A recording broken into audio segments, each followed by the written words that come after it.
Welcome back everyone. बहुत सारे लोग मुझसे पूछते हैं कि लॉ ऑफ अट्रैक्शन को अपनी डेली लाइफ में कैसे अप्लाई करें या क्या करें। तो इसके लिए मेरा आंसर यही है कि my dear friend, law of attraction कोई अप्लाई करने वाली चीज़ नहीं है और ना ही कुछ समझने वाली या ऐसे कोई स्पेसिफिक चीज़ है जिसको ज़िंदगी में शामिल करना है।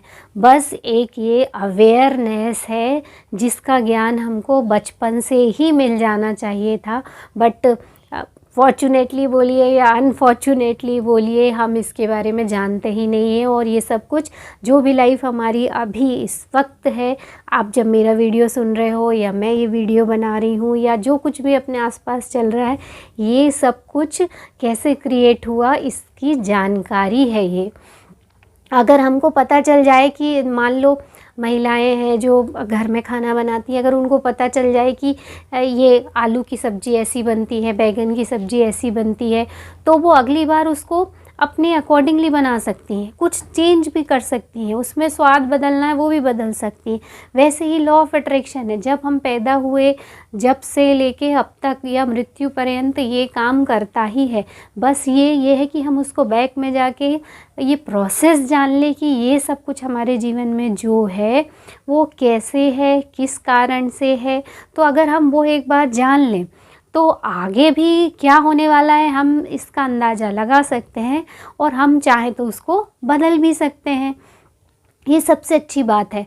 बट क्या होता है, हम जहाँ पैदा हुए रहते हैं उसके 4 से 5 साल, ज़्यादा से ज़्यादा 7 साल तक हमारा सबकॉन्शियस माइंड ऑलरेडी फीड हो चुका रहता है, क्योंकि उस समय हमारे दिमाग में कोई दूसरी चीज़ें नहीं रहती। हमारा दिमाग उतना क्रिएटिव नहीं रहता है कि वो उसमें जो विवेक है, विवेक मतलब द एबिलिटी टू डिफ्रेंशिएट, मतलब एक वो योग्यता जो अच्छा और बुरा को सेपरेट करने की योग्यता रखता हो।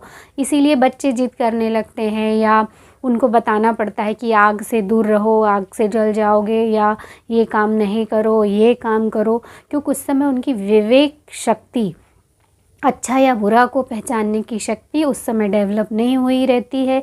तो तब तक जो भी चीज़ हम उनको डालते हैं या समझाते हैं या देखते हैं या जो भी वो फील करते हैं वो ऑटोमेटिकली सबकॉन्शियस माइंड में चला जाता है। और सेम यही प्रोसेस हम बड़े होने के बाद कब अप्लाई कर सकते हैं, जब सो के उठते हैं सुबह तब, और रात को सोने से जस्ट पहले। क्योंकि ये दोनों टाइम में क्या होता है, जैसे ही हम सोने वाले रहते हैं हमारा कॉन्शियस माइंड जो है बहुत हद तक काम करना बंद करता है और सब कुछ सबकॉन्शियस माइंड से होता है। जैसे हार्ट बीट होना, पसीना आना, बहुत सारे, या बालों की ग्रोथ, नेल्स की ग्रोथ, या सारा डाइजेशन भी जो आपने खाया वो खाना पच जाता है रात भर में, आपकी स्किन हील हो जाती, बहुत सारी चीज़ें हैं जो रिपेयर होती हैं जब हम सोते हैं। तो ये सबकॉन्शियस माइंड में ये सब कुछ होता रहता है, वो सोता नहीं है। तो उस समय आप जो वो बहुत लैक प्रोसेसिंग, जो अपना कॉन्शियस माइंड रहता है वो उस समय जब हम सोने वाले रहते हैं तो बहुत लैक में जाता है, मतलब वहाँ विचार बहुत कम हो जाते हैं। उस समय हम जो ट्रू समझते हैं या जो फील कराते हैं वो डायरेक्ट सबकॉन्शियस माइंड में जाता है। और सबकॉन्शियस माइंड ही है जो कि प्रोसेसिंग मशीन है या आपकी टीम है, जो कि आपने जो उसको इंस्ट्रक्शन दिया है वो आपके जीवन में लाके उसको सच्चाई के रूप में लाके खड़ा करता है। तो सेम यही कंडीशन जैसे ही हम सो के उठते हैं तब रहता है, क्योंकि उस समय कॉन्शियस माइंड उतना एक्टिव नहीं रहता है, लेस प्रोसेसिंग मोड में रहता है, बहुत सारे विचार नहीं रहते। इसीलिए सभी लोग बोलते हैं ब्रह्म मुहूर्त में उठना चाहिए, बच्चों को पढ़ाई भी उस समय करना चाहिए, आपको कुछ भी अच्छी चीज़ें, जो भी अच्छे काम हो, एफर्मेशंस हो, वो सुबह उठ के इसीलिए बोलते हैं करना चाहिए। तो बचपन में 7 साल की उम्र तक आपकी सबकॉन्शियस माइंड बन चुका रहता है, काफ़ी हद तक बिलीव बन चुका रहता है।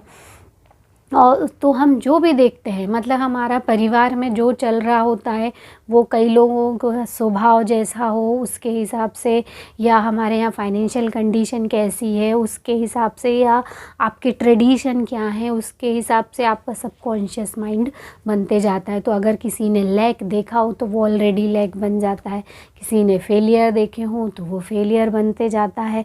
इसीलिए जो रिच व्यक्ति रिच घर में ग्रो करता है उसका माइंड सेट डिफरेंट रहता है। जो गरीब व्यक्ति गरीब घर में पैदा होता है उसका माइंड सेट अलग रहता है। जो मीडियोक्रिटी में पैदा होता है वो उसका माइंड अलग रहता है।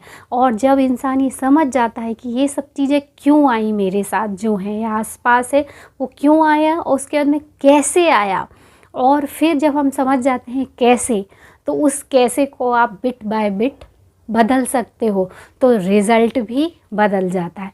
तो बस माय डियर फ्रेंड, कुछ ऐसी प्रोसेस है, और इन सभी प्रोसेस को जितने बड़े बड़े लोग रहे हैं, सक्सेसफुल रहे हैं, जिन्होंने सुप्रीम पावर को या इनर पावर को अपने अंदर कंट्रोल किया या अपने अंदर अलाउइंग किया या फिर लेके आए, या जो लोग एनलाइटन हो जाते हैं, वो सभी चीज़ें इन सब चीज़ों के बारे में बताते हैं कि ये जीवन, आप पृथ्वी पर क्यों आए, आपके जीवन का पर्पस क्या था और आप क्या कर रहे हो। थोड़ा अवेयर हो उस चीज़ के बारे में, और अगर आपके पसंद का नहीं है तो उसको चेंज करो।